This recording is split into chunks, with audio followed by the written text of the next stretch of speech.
Next action on the track, the men's 100 metres, and yet again, an absolutely stacked field.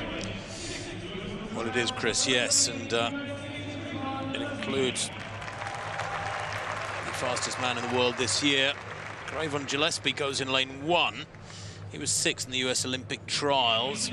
Ronnie Baker, World Indoor Championship bronze medalist a couple of years ago in the UK, was 5th in Tokyo in 9.95. He goes into... There is Justin Gatlin. He's won this meeting 4 times. He won in 2012, 2013, 2014, and again in 2016 before going on to take the Olympic silver medal in Rio 5 years back behind Usain Bolt. He's 39 now, Gatlin. He goes in lane 3. There's Akani Simbine. What a summer the South African has had. 4th in Tokyo. Very consistent. World number 5 this year against the clock. Fred Kerley goes in lane 5. He has a fabulous range. 9.84 for 100, his best. That coming in Tokyo, where he took the silver medal. Andre Degrasse, the 200-meter champion in Tokyo, took the bronze medal in the 100. He's back in fabulous form, the Canadian, still only 26. Trayvon Bromell, the fastest man in the world this year, ran 9.77 back in early June in Florida. He goes in lane 7, former world indoor champion back in 2016 in Portland.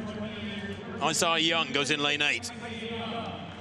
5th in the US Olympic trials at 200 meters. Didn't get to run in Tokyo, wasn't part of the relay squad that performed. And Mike Norman goes in lane 9. 5th in the Tokyo 400 meters. And he too is one of that very, very select group. I think there's only 3 of them who have broken 10 seconds for 100, 20 seconds for 200, and 44 seconds for 400. Mike Norman's best 9.86, coming back in mid-July at Fort Worth, Texas.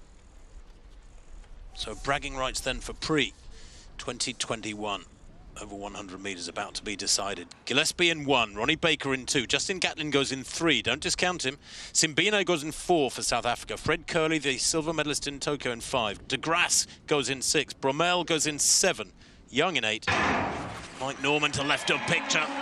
And Degrasse going well in the white, but so is Fred Kerley. Fred Kerley and Degrasse coming through, and that 200-meter strength taking him across the line, and wins from Fred Kerley. And on the far side, I think maybe Ronnie Baker it was who took 3rd spot.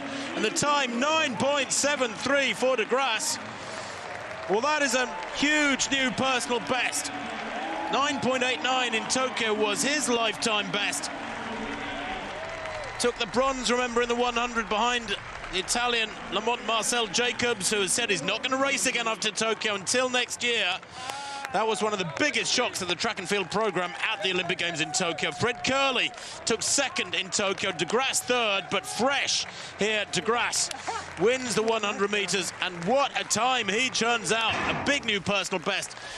And Chris, he might not have led out of the blocks. He had a good start, but boy, his second half. Well, what a brilliant, once he got into his running out of the drive phase, and he just went from strength to strength, that 200-meter strength, coming to the 4, even had time for a little glance at the clock. And I can tell you, 9.74, the 5th fastest of all times. This track is lightning quick. And Degrasse, so often the nearly man, coming away from Tokyo with a bronze in the 100 meters and then gold in the 200. Continuing that rich vein of form, and it's been fascinating, hasn't it, Tim, to see how these athletes have recovered from all the exertions of Tokyo. Some have really just seamlessly continued their excellent form. Others have struggled. We saw Laura Muir really struggling, but Degrasse has just gone from strength to strength. Well, he enjoyed a plus 2.9 wind there, so that will invalidate any records or personal bests that may have been set. But that matters not a jot to Andre Degrasse. He grasped the opportunity. And that was quick.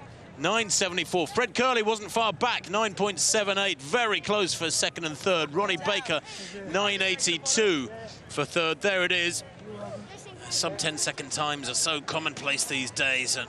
But Degrasse, well, he is the real deal at 100 as well as 200. I still think 200 is his better event, but this was superb. He did get a good start.